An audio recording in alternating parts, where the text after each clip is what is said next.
Hello दोस्तों, आपका स्वागत है आपके अपने यूट्यूब चैनल राजेंद्र क्लासेज में। दोस्तों, उम्मीद करते हैं कि सभी की पढ़ाई अच्छे से चल रही होगी और सभी कंटिन्यू यहाँ पर क्लास ले रहे होंगे। दोस्तों, आपने कल वीडियो देखा था, उसमें नंबर सिस्टम प्रेक्षण करवाई थी, तो मैंने आपको भिन्नों की तुलना करना बता दिया था। तो आज अपन स्टार्ट करेंगे आरोही क्रम किसे कहते हैं, अवरोही क्रम किसे कहते हैं, और इस पे जो भिन्न यानी फ्रैक्शन से जितने भी क्वेश्चन बनते हैं इम्पोर्टेंट, वो इस वीडियो में देखने वाले हैं। तो जिन्होंने चैनल को सब्सक्राइब नहीं किया है, चैनल को सब्सक्राइब कर लेना ताकि आने वाली वीडियो का नोटिफिकेशन आपको मिलता रहे। तो चलिएगा दोस्तों, अपन वीडियो को स्टार्ट करते हैं और आप वीडियो देख। दोस्तों, हम पढ़ रहे थे यहाँ पे फ्रैक्शंस, ठीक है। हम पढ़ रहे थे दोस्तों, हम फ्रैक्शन यानी कि भिन्न पढ़ रहे थे, ठीक है, जिसमें हमने डिस्कस किया था भिन्न क्या होती है, भिन्न कितने प्रकार की होती है, और दोस्तों हमने भिन्नों की तुलना करना सीखा था, ठीक है ना, बहुत सारी चीज़ें। तो जिन्होंने वो वीडियो नहीं देखी है तो वो वीडियो देख लेना, आपको मैं डिस्क्रिप्शन बॉक्स में उसकी लिंक दे रहा हूँ। और जो पहली बार हमारे चैनल पर विजिट हुए हैं, जो पहली बार हमारे चैनल पर आए हैं, तो चैनल को ज़रूर सब्सक्राइब कर लेना भाई, ताकि आने और वीडियो को लाइक भी करना है। तो चलिएगा दोस्तों, अपन यहाँ पे चलते हैं। दोस्तों, एक होती है आपके आरोही क्रम, ठीक है, एक होती है आपके आरोही क्रम, एक होता है आपका अवरोही क्रम,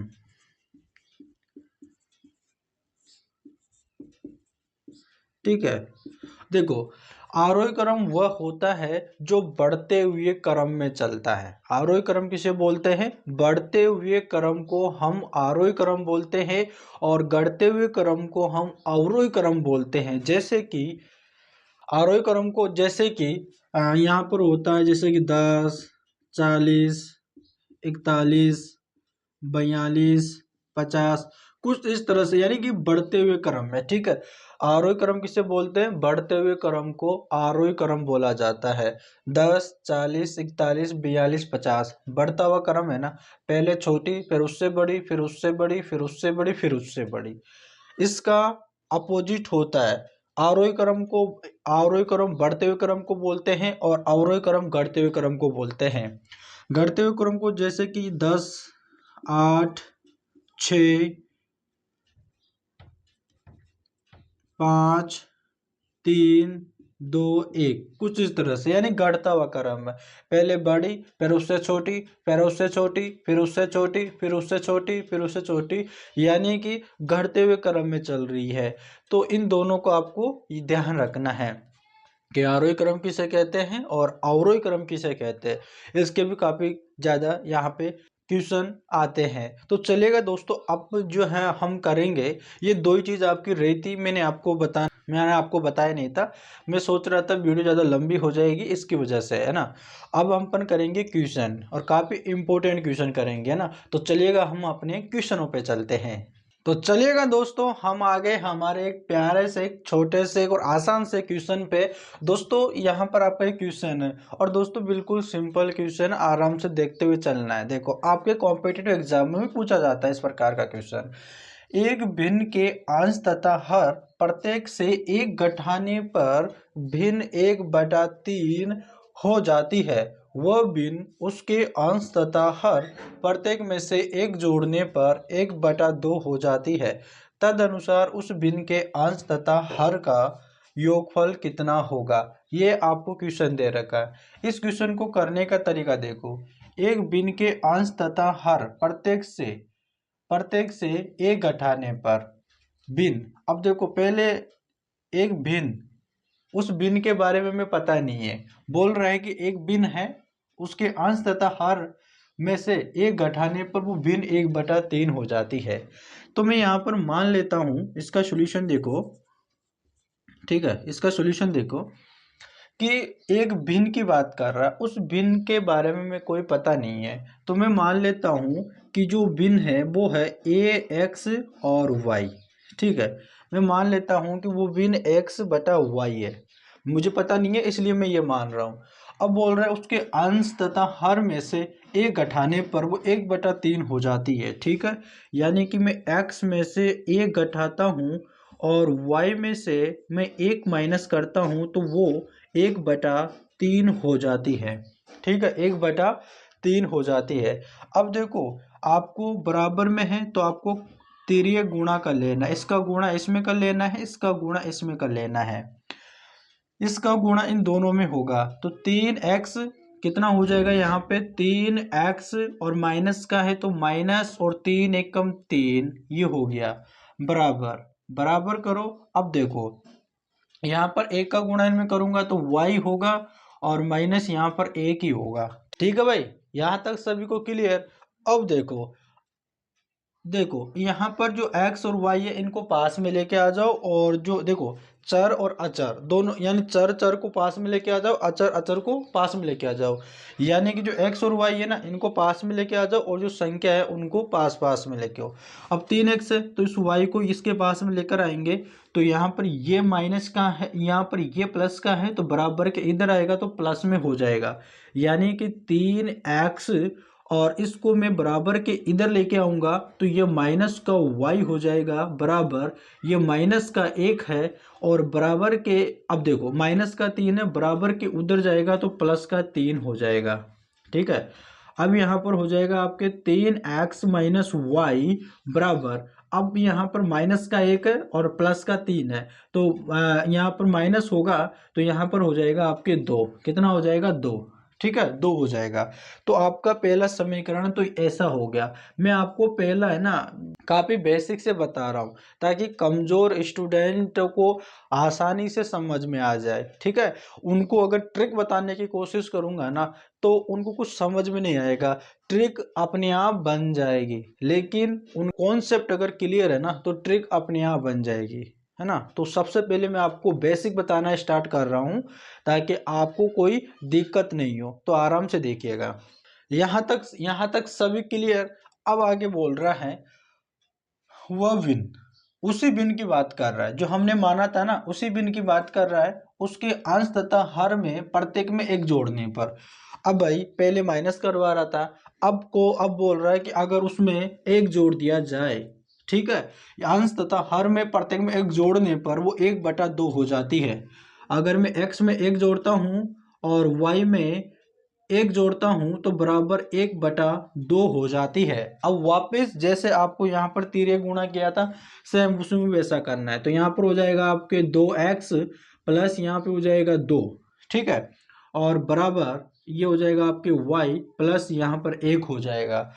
अब यहाँ पर y को इधर लेके आओगे तो 2x और यहाँ पर ये माइनस का y हो जाएगा बराबर, यहाँ पर ये प्लस का 1 है तो इधर जाकर ये माइनस का 2 हो जाएगा। ठीक है, यहाँ पर आप लिखो तो लिखो वरना रहने दो। तो यहाँ पर हो जाएगा आपके 2x माइनस वाई बराबर, और ये हो जाएगा आपके माइनस का 1, ये समीकरण 2 हो गया। अब यहाँ पर आपको क्या करना है, अब यहाँ पर आपको क्या करना है कि समीकरण 1 में से समीकरण 2 को घटाने पर, देखो घटाने का तरीका यहाँ पर दे रखा है। समीकरण 1 लिख रहा हूँ मैं 3x माइनस वाई और बराबर यहाँ पे 2 दे रखा है, और समीकरण सेकंड क्या दे रखा है 2x माइनस वाई और बराबर यहाँ पर माइनस का 1 दे रखा है। यानी कि समीकरण 1 में से समीकरण 2 को मैं माइनस करूंगा, घटाऊंगा, तो आप सभी जानते होंगे कि इनका चिन्ह बदल जाता है। यहाँ पर प्लस का 2 है तो माइनस का 2 हो जाता है, यहाँ पर प्लस का y है, यहाँ पर माइनस का y है तो यहाँ पर माइनस का y है तो यहाँ पर प्लस का y हो जाएगा, यहाँ पर माइनस का 1 है तो यहाँ पर प्लस का 1 हो जाएगा। इस प्रकार से चिन्ह बदल जाते हैं घटाने पर। ठीक है, अब देखो 3x में से अगर 2x माइनस करूंगा, क्योंकि यहाँ पर ये माइनस का हो गया, ठीक है, तो यहाँ पर ओनली x बचेगा, और बराबर 2 में से देखो 2 और यहाँ पे ये माइनस का 1 नहीं है क्योंकि ये प्लस का हो गया, इसलिए 2 और 1 कितना हो जाएगा 3। तो यहाँ पर आपको x का मान पता चल गया, x की वैल्यू आपने प्राप्त कर ली। अब इसी x के मान को आप समीकरण या तो 1 में रख दो या 2 में रख दो, आपका सेम आंसर आएगा। तो मैं समीकरण 1 में रख रहा हूँ, तो यहाँ पर देखो समीकरण 1 यहाँ पर है तो यहाँ पर 3 और x की जगह में यहाँ पर 3 कर दूंगा, और माइनस वाई दे रखा है बराबर इधर 2 है। ठीक है, तो 3 3 9 और माइनस वाई बराबर 2 इधर दे रखा है। क्या करता हूँ देखो अब देखो यानी कि देखो इस y को उधर भेज दो, ठीक है, इस y को उधर भेज दो तो ये प्लस का y हो जाएगा और बराबर के इधर क्या बच जाएगा कि ये 9 है और ये प्लस का 2 है तो ये माइनस का 2 हो जाएगा, ठीक है। इस प्रकार से हो जाएगा। तो यहाँ पर आपका 9 में से 2 माइनस भाई 9 में से 2 माइनस हो जाएगा तो कितना बचेगा आपका 7 बचेगा ना। 7 बराबर y, या फिर आप y बराबर 7 लिख लो, कोई कोई यानी कोई फर्क नहीं पड़ता है, ठीक है। तो यहाँ पर आपका y का मान क्या आया 7 आ गया, ठीक है। अब भाई यहाँ पर आपने क्या किया कि x का आया, आपके यहाँ पर x का मान कितना आया 3 आया है और y का कितना आया है यहाँ पे 7 आ गया, ठीक है। अब y अब बोल क्या रहा है, तद अनुसार उस भिन्न के अंश तथा हर का योगफल कितना है। भाई हमने जो भिन्न मानी थी तो वो भिन्न कितनी हो जाएगी, तो यहाँ पर x और y कितना हो जाएगा, यानी कि देखो 3/7 आपसे ये पूछ रहा है कि उसका योगफल क्या होगा। योगफल का मतलब कि दोनों को जोड़ दो, यानी कि x प्लस y कर दो तो x कितना आपका 3 है और प्लस y कितना है 7 है, तो बराबर कितना हो जाएगा 10। ये आपका आंसर हो जाएगा। उम्मीद करते हैं दोस्तों आपको अच्छे से समझ में आया होगा, ठीक है। बेसिक सा क्वेश्चन है, सिंपल क्वेश्चन है। जो कमजोर स्टूडेंट हो ना उनके लिए दोस्तों यहाँ पर मैं वीडियो बना रहा हूँ ताकि उनको उनकी जड़ को मजबूत कर सकूँ, ताकि अगर ये चीज़ें पता रहेगी ना उनको इस प्रकार से समीकरण ही करना, तो वो अपने यहाँ पे ट्रिक बनाने लग जाएंगे, ठीक है ना। आप रेगुलरिटी के साथ में मेरे से जुड़े रहिएगा, आपको हर एक चीज़ सिखाऊंगा। आप ये मत सोचिएगा इतना बड़ा क्वेश्चन हो रहा है, मैं आपको यहाँ पर क्या बता रहा हूँ भाई, कमजोर स्टूडेंटों को पहले सीखना ये जरूरी है, ठीक है, ताकि उनको ये चीजें आ जाएगी ना फिर वो अपने आप ही ट्रिक बनाने लग जाएंगे। और मैं आपको गारंटी दे रहा हूँ, आपको ऐसे ही क्वेश्चन में आपको 2 या 3 सेकंड में निकालना बता दूंगा, ठीक है। 2 या 3 सेकंड में आपको क्या करना है दोस्तों, आपको सिर्फ वीडियो अभी देखना है। अभी हाल फिलहाल में मैं थोड़ा बेसिक स्टार्ट कर रहा हूँ, जब आपका बेसिक मजबूत हो जाएगा तो मैं अपने यहाँ पे आपको ट्रिक बताने लग जाऊंगा, ठीक है। तो चलिएगा दोस्तों अपन चलते हैं हमारे नेक्स्ट क्वेश्चन पे। तो दोस्तों यहाँ पर आपके सामने अगला क्वेश्चन है, और दोस्तों इस क्वेश्चन को करने से पहले हम आपको बता दें कि जिन्होंने चैनल को सब्सक्राइब नहीं किया है तो दोस्तों यार चैनल को सब्सक्राइब कर लो। आप चैनल को सब्सक्राइब भी नहीं करते, जिन्होंने नहीं किया है वो कर लो, और जिन्होंने कर रखा है वो दोबारा उस पर क्लिक मत कर देना भाई, ठीक है। जिन्होंने कर रखा है वो रहने दीजिएगा, सिर्फ वीडियो को लाइक करना है, और जिन्होंने नहीं कर रखा चैनल को सब्सक्राइब कर लेना, वीडियो को लाइक करना, और आपके पास जितने भी स्टडी ग्रुप है सब में फैला देना है, ठीक है। तो चलिएगा दोस्तों अपन हमारे क्वेश्चन पे चलते हैं, और यहाँ पर आपके सामने क्वेश्चन दे रखा है कि एक टेलीविजन कार्यक्रम यानी कि 4/2/3 घंटे चलता है, यदि कुल समय का 1/5वां भाग विज्ञापनों में व्यतीत होता है तो टेलीविजन कार्यक्रम की वास्तविक अवधि कितनी है। दोस्तों आपको क्वेश्चन को पढ़कर आपके कुछ समझ में आया क्या, यानी कि एक टेलीविजन है, उस टेलीविजन में कार्यक्रम चलता है और वो जितने घंटे चलता है उस घंटे का 1/5वां भाग विज्ञापनों में व्यतीत होता है, यानी विज्ञापनों से संबंधित चलती है, साइंटिस्ट से संबंधित चलती है, 1/5वां भाग चलता है। तो आपसे पूछ रहा है कि उस कार्यक्रम का जो जो वास्तविक अवधि है, जो वास्तविक समय है वो बताना, यानी कि जो कार्यक्रम में कितना वो टेलीविजन चला है। तो सबसे पहले यहाँ पर आप देखो कि टेलीविजन का कार्यक्रम कितने घंटा चला है। देखो देखो यहाँ पर सबसे पहले यहाँ पर आप सॉल्यूशन देखो इनका, ठीक है। एक टेलीविजन कार्यक्रम चला है, टेलीविजन कार्यक्रम की अगर बात किया जाए, टेलीविजन टेलीविजन कार्यक्रम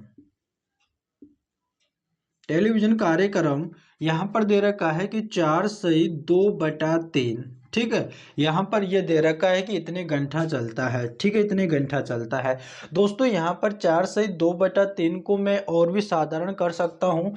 तो कैसे किया जाता है कि 4 का मल्टीप्लाई 3 में कर लो, यानी कि 4×3=12, और उस पर ऊपर वाले को जोड़ते हैं, यानी कि जो इधर दे रखा है ना इस 3 का मल्टीप्लाई 4 में कर लो, है ना। तो यानी इन दोनों का तो मल्टीप्लाई करते हैं और इनको जोड़ते हैं, इसको नीचे वाले का मल्टीप्लाई ऊपर वाले को जोड़ते हैं। तो 4 3 12 और 12 और 2 कितना होता है 14। तो 14 हो गया, तो यानी कि 14 और बटे में जो दे रखा होता है वो ही आता है। तो इतना घंटा हो गया कार्यक्रम को चलते हुए, ठीक है। अब बोल रहा है कि यदि कुल समय का 5वां भाग विज्ञापनों में व्यतीत होता है, तो यहाँ पर देखो कुल समय आपका ये आ गया कि वो टेलीविजन चली है वो इतने घंटे चली है। अब बात बोल रहा है कि विज्ञापनों में लगा समय, ठीक है, विज्ञापनों,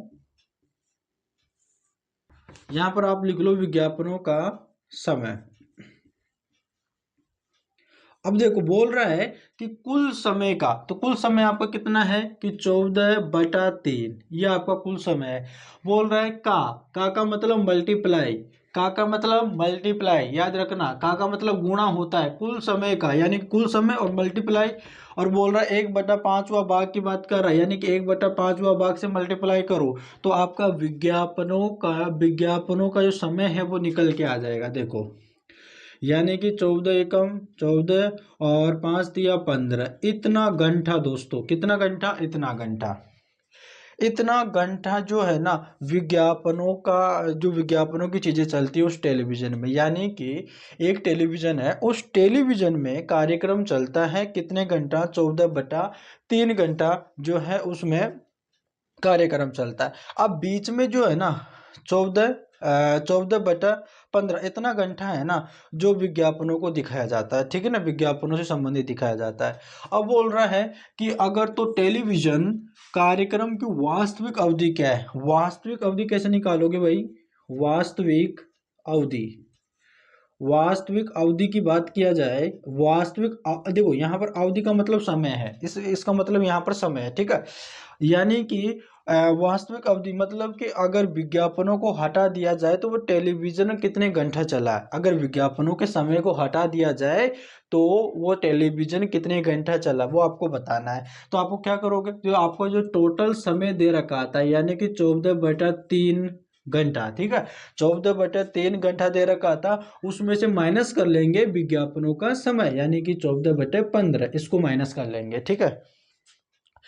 अब इसका जो अपन एलसीएम लेंगे तो एलसीएम निकालना मैंने आपको सबको सिखा रखी है, ठीक है ना, हर एक वीडियो में सिखा रखी है। अगर 3 और 15 का अगर एलसीएम लेते हैं ना, देखो मैं आपको बता देता हूँ, 3 और अगर 15 का एलसीएम निकालना हो ना तो कुछ इस तरह से अपन फैक्टर करते हैं।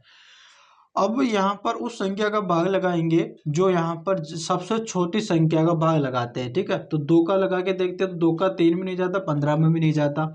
अब 2 से बड़ा कितना है 3, तो 3 का लगा के देखेंगे, 3 एकम 3 और 3 पंजे 15। अब देखो 3 का जा रहा है क्या, नहीं जा रहा, 4 का भी नहीं जा रहा, 5 का जा रहा है, 5 और ये 5, ठीक है। अब इन दोनों का मल्टीप्लाई कर लेते हैं, 5 तिया 15, तो आपका एलसीएम क्या हो गया, आपका एलसीएम 15 हो गया, ठीक है।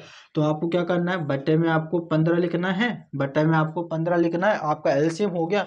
अब इस 3 का देखो, इस 15 में ना इस 3 का भाग लगाना है, तो 3 पंजे 15, 5 बार गया, उस 5 का मल्टीप्लाई ऊपर वाले से करना है, ठीक है। तो 14 यानी कि देखो 14 पंजे कितना होता है 70 होता है, कितना होता है 70 होता है, ठीक है मेरे भाई। अब इसको माइनस कर लेंगे, ठीक है, इसको माइनस कर लेंगे। अब 15 का, अब इस 15 में इस 15 का भाग लगाएंगे तो 15 एकम 15, एक बार गया, उस एक का मल्टीप्लाई 14 में करना है तो 14 में कर दो। अब देखो 10 में से यहाँ पर 4 गया, तो देखो अब 70 में से 14 माइनस करो तो 10 में से 4 गया तो 6, और यहाँ पे 6 में से गया तो 5, ठीक है। यहाँ पर आ गया आपका 56/15। अगर ये किसी एक पहाड़े से कट रहा है तो काट दो, नहीं कट रहा है तो मत काटो। अगर 3 से काटे तो 3 से कट जाएगा क्या ये, अगर भाई किसी पहाड़े से कट रहा है तो काट लो, नहीं कट रहा तो यही आपका आंसर हो जाएगा। इसको देखो और भी भाग लगा सकते हो इसमें, ठीक है, इसमें आप भाग लगा सकते हो, देखो मैं यहाँ पर बताता हूँ, ठीक है।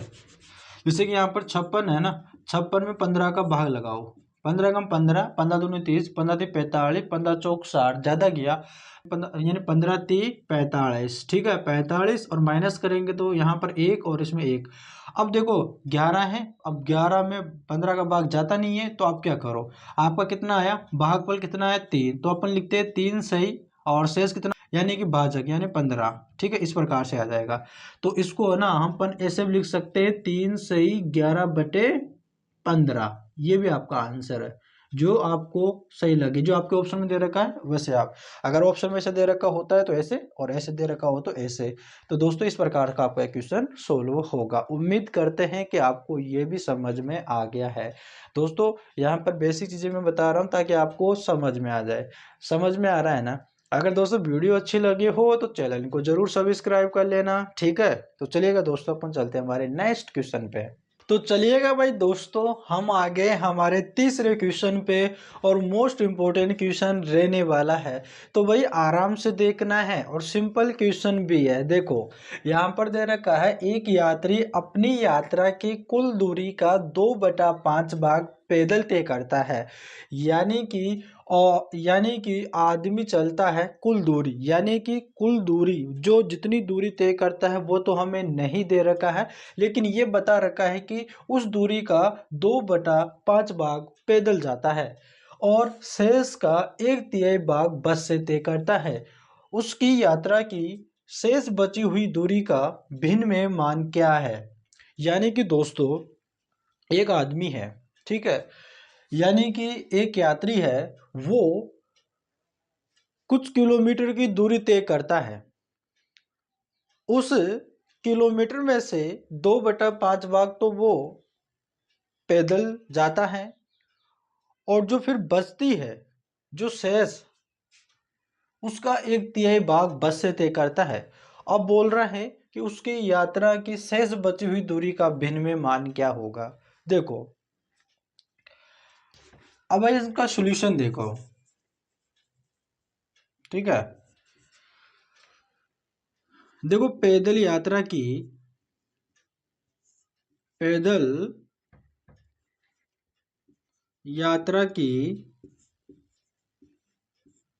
2/5, ठीक है, और जो शेष, और शेष का वो करता है 1/3।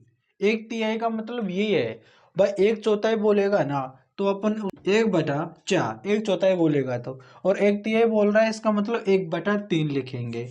दोस्तों उसने उसकी जो टोटल दूरी है, वो कितने किलोमीटर चलेगा वो हमें नहीं दे रखा है, तो वो इन दोनों से निकलेगा। 2/5 है, वह 1/3 है, ठीक है। यानी कि उसके टोटल कुल दूरी निकालने के लिए क्या करेंगे, इन दोनों का एलसीएम लेंगे। और दोस्तों इन दोनों का एलसीएम क्या होगा, इन दोनों का एलसीएम 15 होगा। यानी कि 5 और 3 में आपको ऐसी संख्या लेनी है जो इन दोनों संख्या से कट जाए। तो 15 एक ऐसी है, सबसे छोटी से छोटी संख्या लेनी है, ठीक है। अब 15 सबसे छोटी से छोटी संख्या है, जो 5 से भी कट जाएगी और 3 से भी कट जाएगी। देखो 5 दिया 15 और 3 बचे 15, और एलसीएम निकालना मैंने आपको सिखा भी रखा है। 5 और 3 का एलसीएम निकालेंगे तो यहाँ पर एलसीएम हो जाएगा आपका 15। यानी कि अब एलसीएम हमने 15 निकाल लिया, तो मतलब कि वो कुल दूरी उसकी 15 हो गई, ठीक है। या तो आप देखो किलोमीटर मान लो, मीटर में मान लो, हमें कोई भी यूनिट नहीं दे रखा है यहाँ पे, तो अपन मान लेते हैं जैसे को 15 किलोमीटर है, 15 किलोमीटर की दूरी तय करता है। अब 15 किलोमीटर की दूरी में से 2/5 भाग पैदल करता है, ठीक है। तो देखो पैदल, यहाँ पर देखो मैं लिख लेता हूँ। देखो पैदल की गई यात्रा, ठीक है, यहाँ पर लिख लेता हूं मैं, पैदल की गई यात्रा, पैदल की गई यात्रा, यानी कि टोटल उसकी 15 किलोमीटर की दूरी है, उसका 2/5 भाग वो पैदल चलता है। तो 5 दिया 15 और 3 दूनी 6, यानी कि वो 6 किलोमीटर, या तो आप लगा लो या रहने दो, यानी कि 6 किलोमीटर क्या करता है। यहाँ पर भी आप किलोमीटर लगा लेता हूँ मैं, ठीक है। यहाँ पर वैसे तो कोई क्वेश्चन में कोई यूनिट नहीं दे रखी है, ठीक है। 15 किलोमीटर है, 15 किलोमीटर कुल दूरी है, उसका 2/5 भाग पैदल काटता है, यानी कि 6 किलोमीटर वो क्या करता है, पैदल चलता है। अब देखो 6 किलोमीटर वो पैदल चलेगा, अब बोल रहा है आगे क्वेश्चन में, क्या बोल रहा है कि शेष का, अब शेष क्या है कि तो उसकी टोटल कितनी है 15, और वो पैदल कितना चला 6, बचा कितना, अब बचा कितना भाई, तो 9 बच गया है ना, कितना बच गया 9 किलोमीटर, ठीक है 9 किलोमीटर बच गया। अब बोल रहा है शेष का 1/3 भाग बस से तय करता है, तो बस से तय की गई दूरी, बस से तय की गई दूरी, बचा कितना आपके 9, कितना करता है 1/3, तो 3 × 9 बचा, यानी 3 किलोमीटर की दूरी है मेरे भाई, यानी कि 3 किलोमीटर की दूरी जो है बस से तय करता है। अब देखो 6 किलोमीटर की दूरी वो पैदल चलता है, और 3 किलोमीटर वो बस से चलता है, और 6 और 3 को जोड़ता हूँ तो 9 किलोमीटर ही होता है। कितना होता है आपके, 6 + 3 को मैं जोड़ता हूँ तो यहाँ पर होता है आपके 9 किलोमीटर होता है। 9 किलोमीटर की दूरी वो 9 किलोमीटर की दूरी में वो एक बार पैदल चलता है और एक बार वो बस से चलता है, लेकिन उसको टोटल दूरी जो तय करनी है वो 15 किलोमीटर की करनी है। अब बची कितनी मेरे भाई, बची कितनी आपके 5 इधर की, यानी कि 6 किलोमीटर की दूरी बच गई। कितने किलोमीटर की, 6 किलोमीटर की दूरी बच गई उसकी टोटल। अब 6 किलोमीटर की दूरी बच गई। अब क्वेश्चन क्या बोल रहा है, उसकी यात्रा की शेष बची हुई दूरी का भिन्न में मान बताओ, भिन्न बताना है। तो 6 बच गई और टोटल उसकी कितनी दूरी थी 15 किलोमीटर। अब इसे 3 से काट लो, 3 दूनी 6 और 3 पंजे 15, यह आपका करेक्ट आंसर हो जाएगा मेरे भाई। ठीक है, सभी को समझ में आया। दोस्तों वीडियो अच्छी लगी हो तो चैनल को सब्सक्राइब कर लेना, जो नीचे रेड कलर का बटन में जो आपको दिख रहा है सब्सक्राइब, उस पर क्लिक कर दो और लाइक का बटन दबा दो। ठीक है मेरे भाई, तो चलिएगा अपन चलते हैं हमारे नेक्स्ट क्वेश्चन पे। यहाँ चलिएगा भाई मेरे प्रिय दोस्तों यहाँ पर दे रखा है आपका क्वेश्चन। अब दोस्तों ये क्वेश्चन को देखकर बिल्कुल भी घबराना नहीं है, क्योंकि हमसे पढ़ाई कर रहे हो और आपके लिए ऐसा कोई सा भी क्वेश्चन नहीं है जिसमें आप अटक जाओ। दोस्तों इस क्वेश्चन को भी आसानी से हल करेंगे, और जिनको क्वेश्चन आता है वो इसको वीडियो को रोक के उसको हल करना है, ताकि आपका आंसर क्या आ रहा है, आपका आंसर क्या आ रहा है, फिर वीडियो को चला के देखना है आपको आंसर सही आ रहा है क्या। अगर गलत आ रहा है तो वो गलत काम पे हो रहा है, वो भी देखना है। तो चलिएगा दोस्तों अपन यहाँ पे इस क्वेश्चन को सोल्व करते हैं। दोस्तों यहाँ पर दे रखा है एक कर्मचारी का मासिक वेतन रुपए यानी कि 12,400 रुपये है, वह उसका 5/7 भाग खर्च कर देता है, यानी कि खर्च कर देता है। यदि उसका वेतन 1/3 बढ़ जाता है और खर्च में वर्तमान के खर्च के 1/5वें भाग की वृद्धि हो जाती है, तो वह अपने वेतन का कितना हिस्सा बचा पाएगा। दोस्तों ये देखिएगा, सबसे पहले उसका मासिक वेतन कितना है, देखो मासिक, देखो इसका सॉल्यूशन देखो, ठीक है।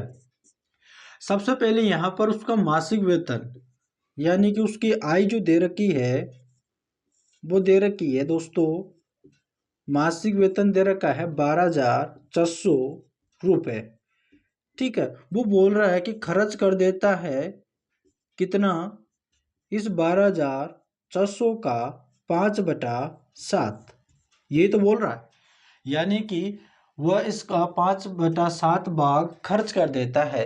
तो कितना खर्च कर देता है, देखो इसको सोल्व करते हैं। 7 एकम 7, 7 दूनी 14, ज़्यादा गया तो 7 एकम 7, ठीक है। अब 12 में से 7 माइनस करेंगे तो कितना बचेगा, बताओ भाई। 12 में से अगर 7 माइनस होगा तो 3 2 5, यानी कि कितना 5 बच जाएगा शेष, और 6 इधर 56 हो जाएगा। अब 7 7 8 कितना होता है, 7 8 56 होता है, ठीक है। और ये 2 जीरो इधर हो ही जाएगा, ठीक है। यानी कि जब मैं 12,400 में मैंने 7 का भाग लगाया तो यहाँ पर 1,800 बार चला गया। अब इस 1,800 का गुणा करना है 5 में, तो 18 × 5 कितना होता है, 18 × 5 कितना होता है 90, कितना होता है आपके 90, और 2 जीरो है ही, यानी कि आपका 9,000 हो जाएगा, यानी कि वो 9,000। ठीक है मेरे भाई, यानी कि 9,000 रुपये खर्च कर देता है। दोस्तों समझ में आया ना, यहाँ तक सभी को क्लियर। भाई यहाँ भी मैंने यहाँ पर कुछ भी नहीं किया है, सिर्फ क्वेश्चन में दे रखा है कि एक उसकी आय 12,400 रुपये है, वह इसका 5/7 भाग खर्च कर देता है। मैंने सिर्फ यही तो लिखा है। मासिक वेतन उसका यानी कि उसके पैसे, उसके जो मंथली पैसे है वो 12,400 रुपये है। 12,400 रुपये है तो मैंने उसका खर्च निकाला तो दे रखा है ना कि 12,400 रुपये का 5/7 वो खर्च कर देता है। जब मैंने इसको सोल्व किया तो 9,000 रुपये आया कि वो उसके 9,000 रुपये खर्च हो जाते हैं। सिर्फ मैंने इतना ही किया है। अब आगे देखो, ये बोल रहा है कि यदि इसका वेतन 1/3 बढ़ जाता है। दोस्तों जब आपने सिंपल इंटरेस्ट यानी कि साधारण ब्याज और चक्रवृद्धि ब्याज जब आपने किया होगा, तो जब आपका परसेंट में एक चीज आया आया करती है, जैसे कि 4% बढ़ा दिया गया। ठीक है, यानी कि 4% बढ़ा दिया गया। इसका मतलब ये कि आप ऐसे लिखा करते थे कि 4/परसेंटेज का मतलब 100 है। 4% बढ़ा दिया गया तो इस 100 में 4 को जोड़ दिया करते थे, तो 104/100 लिखा करते थे। इस प्रकार से आप सभी को पता है। ठीक है, ये अगर कोई वर्दी होती है तो अपन उसमें जोड़ देते हैं। जैसे कि यहाँ पर बोल रहा है कि 1/3 की बात कर रहा है यहाँ पर, यानी कि उसका वेतन 1/3 बढ़ जाता है। बढ़ जाने का मतलब इस 3 में इस 1 को जोड़ दो तो 4/3 इतना बढ़ गया। 3 तो पहले ही था, उसमें 1 और बढ़ गया तो 4/3 हो गया। ये बोलने का मतलब ये है, बोल ये रहा है। क्वेश्चन में कंफ्यूजिंग मत रहना। ठीक है, अब देखो अपन यहाँ पर करेंगे कि हमारा नया वेतन, ठीक है, यानी कि उसके मासिक सैलरी में उसका वेतन बढ़ा दिया गया। कितना बढ़ा दिया गया? 1/3, यानी कि 12,400 रुपये में बढ़ जाता है। कितना? 1/3 बढ़ा दिया गया। ठीक है, यानी कि अगर देखो, अगर 12,400 का अगर आप 1/3 निकालोगे तो आपके निकल के आएगा कि कितना बढ़ाया। जैसे कि देखो, 3 चौक 12, 3 दूनी 6 और 1 जीरो, तो कितना बढ़ा दिया गया? 4,200 रुपये बढ़ा दिया गया। अब आपको इस 4,200 रुपये को आपको 12,400 रुपये में जोड़ना होगा। तो इससे बेहतरीन तरीका ये है ना कि आप डायरेक्ट निकालो। कैसे?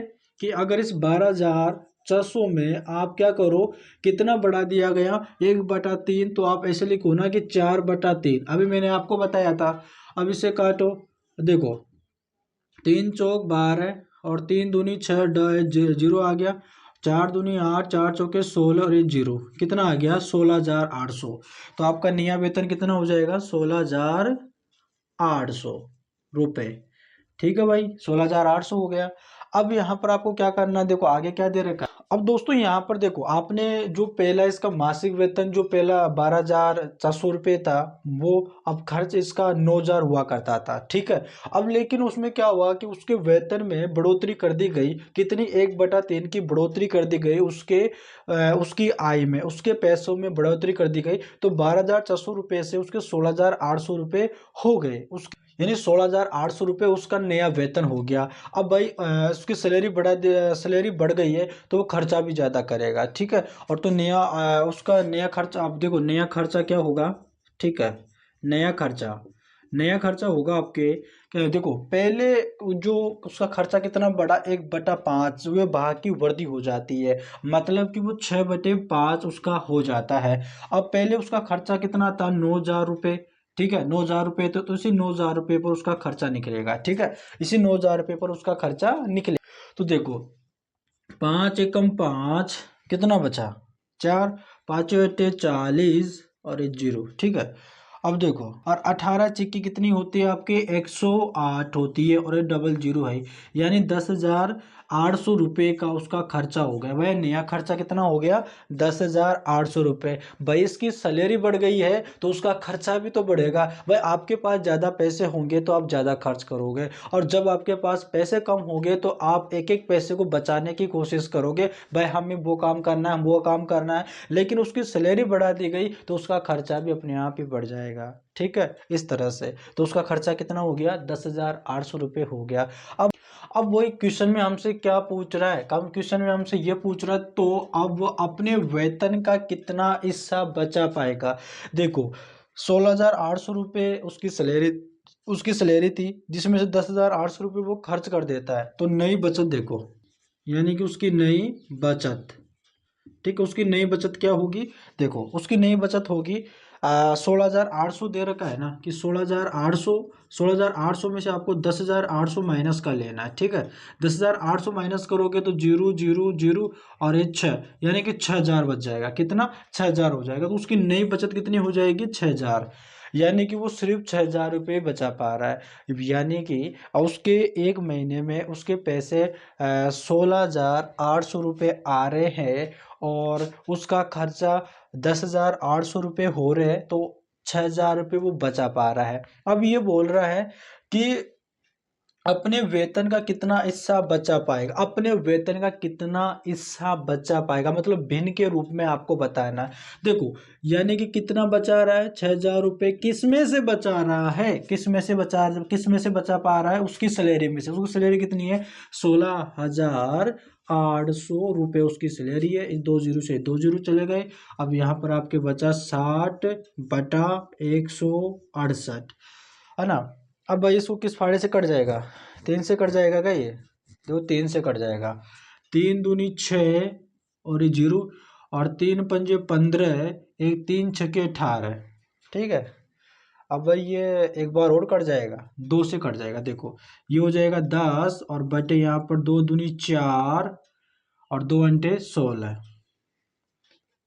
एक बार और कट जाएगा, ठीक है ना, कट जाएगा एक बार। 2 पचे 10 और 2 एकम 2, 2 चौक 8। तो यानी कि उसका जो आ गया है हिस्सा वो कितना है? 5/14। ये आपका करेक्ट आंसर हो जाएगा मेरे भाई। इस प्रकार से दोस्तों आपका क्वेश्चन सोल्व होगी। दोस्तों उम्मीद करते हैं कि आप सभी लोगों को ये क्वेश्चन समझ में आ गया है। और दोस्तों क्वेश्चन समझ में आ रहा है तो वीडियो को लाइक करना है, चैनल को सब्सक्राइब करना है, अपने दोस्तों के पास में भी शेयर कर देना है। दोस्तों समझ में आ गया ना? तो चलिएगा दोस्तों अपन हमारे नेक्स्ट क्वेश्चन पे हमारे नेक्स्ट क्वेश्चन है। और आपका नेक्स्ट क्वेश्चन देखो दोस्तों, ज़्यादा हार्ड क्वेश्चन नहीं है, सिंपल क्वेश्चन है। देखो आप कर सकते हो। यहाँ पर दे रखा है एक दिन में कुल 7.5 किलोमीटर दौड़ता है, यानी कि सुबह 25/6 किलोमीटर दौड़ लगाए तो शाम को वो कितना दौड़ता है। दोस्तों आपसे पूछा जाए कि अगर आप एक दिन में चाहे से वो सुबह लगाओ, दिन में लगाओ, शाम को लगाओ, कभी भी लगाओ, आप एक दिन में 6 किलोमीटर दौड़ते हो, ठीक है। आप एक दिन में 6 किलोमीटर की रेस आपने लगाई। अगर मान लो कि आपने 3 किलोमीटर की दौड़ सुबह तय कर ली, सुबह ही लगा ली 3 किलोमीटर की, अब शाम हो गई तो आपके बचा कितना भाई? बचा कितना? तो आपको कितनी लगानी थी? 6 किलोमीटर। आपने लगा कितनी ली? 3 किलोमीटर। तो 6 - 3 कितना बचा? 3 किलोमीटर। तो सेम वैसा ही है। यहाँ पर देखो आपकी कुल आपको दौड़ लगानी है, कितनी लगानी है? 7.5 किलोमीटर लगानी है, ठीक है। और आपने सुबह कितनी दौड़ लगा ली है? यानी कि सुबह आपने कितनी लगा ली है? कि सुबह आपने कितनी दौड़ लगा ली है? यानी कि 25/6 किलोमीटर। अब आपको शाम के लिए आपको क्या करना भाई? इसमें से ये माइनस कर दो ना, डायरेक्ट ही आपके लिए शाम को निकल के आ जाएगी कि 7.5 में से माइनस कर दो आपके 25/6। अब देखो यहाँ पर मैंने आपको बताया था ना कि दशमलव, और दशमलव में कितने अंक छोड़ के, देखो एक अंक छोड़ के दशमलव है, तो इस दशमलव को हटा दो और यहाँ पर आपको एक जीरो लगा दो, एक और एक जीरो लगा दो, ठीक है। अब भाई इसको सोल्व कर लो, ठीक है। आप क्या करो, अब इनका एलसीएम लो। तो एलसीएम देखो 10 और 6 का एलसीएम 60 हो जाएगा। कितना हो जाएगा आपके? 60 हो जाएगा। अब देखो 10 का इसमें बार लगाएंगे तो कितनी बार गया कि 10 दो देखो 10 की 60, 6 बार गया, और 6 का मल्टीप्लाई इसमें करो तो 6 × 5 = 30 और 3 80 लग जाएगा। 6×7 = 42, उस 42 में अगर 3 जोड़ दूंगा तो हो जाएगा 45। तो यहाँ पर हो जाएगा 450, माइनस का यहाँ पर दे रखा है ये 6 का भाग। अब यहाँ पर 6 का भाग 60 में लगाऊंगा तो कितनी बार गया दोस्तों? 10 बार गया। और 10 का मल्टीप्लाई इसमें करूंगा तो हो जाएगा 250 हो जाएगा। कितना हो जाएगा? 250। अब माइनस करो, यहाँ पर हो जाएगा जीरो जीरो, और यहाँ पर हो जाएगा 200, और बटे यहाँ पर दे रखा है 60, और इस जीरो से ये जीरो कट जाएगा। अब यहाँ पर 2 से भाग लगाया जाए तो यहाँ पर हो जाएगा 10/3 किलोमीटर। भाई इतनी जो बचेगी दौड़ वो शाम को कर लेगा। ठीक है, समझ में आ गया ना? सभी लोग यहाँ पर समझ रहे हो ना? तो दोस्तों उम्मीद करते हैं कि दोस्तों आपको ये वीडियो बहुत ही अच्छा लगा होगा, समझ में आया होगा। तो दोस्तों क्या करना है, चैनल को सब्सक्राइब कर लेना है, वीडियो को लाइक करना है, अपने दोस्तों के पास में भी शेयर कर देना है। दोस्तों क्या होगा, अगर आप ऐसी इतनी आप छोटी छोटी चीज़ें सीखते हुए चलोगे ना तो आपको ज़्यादा प्रॉफिट होगा, आपको कोई प्रॉब्लम नहीं होगी। अगर आपका बेसिक मजबूत होगा, आपका कॉन्सेप्ट आपका क्लियर होगा ना, तो आप है ना कोई सा भी क्वेश्चन आप सोल्व कर लोगे, आपको ज़्यादा दिक्कत ही नहीं आएगी। इसलिए दोस्तों हमारे चैनल से जुड़ जाइएगा, इसमें आपको काफ़ी बेसिक चीज़ें बताते हुए चलेंगे, हर एक टॉपिक को लेकर चलेंगे जिसमें आपको आसानी होगी, समझ में भी आसानी होगी और आपको नौकरी पाने में भी आसानी होगी। इसलिए दोस्तों हमारे चैनल से जुड़ जाइएगा। जो भी कोई डाउट हो, अगर फिर भी कोई सवाल बच जाता है आपका, तो कमेंट बॉक्स में कर दीजिएगा। और साथ में दोस्तों यहाँ पर आपको राजस्थान यूनिवर्सिटी से जुड़ी भी जानकारी आपको इस चैनल पर प्रोवाइड करवाई जाती है। तो इसलिए हमारे चैनल से जुड़ जाना और बेल आइकन को प्रेस कर देना, ताकि आने वाली वीडियो का नोटिफिकेशन आपके पास तुरंत आ जाए। दोस्तों पढ़ाई करते रहिएगा, मन लगा के पढ़ाई करिएगा और अपने जो भी आपका लक्ष्य है, जो भी आपका सपना है, उसको पूरा कीजिएगा। चलिएगा दोस्तों, मिलते हैं नेक्स्ट वीडियो में।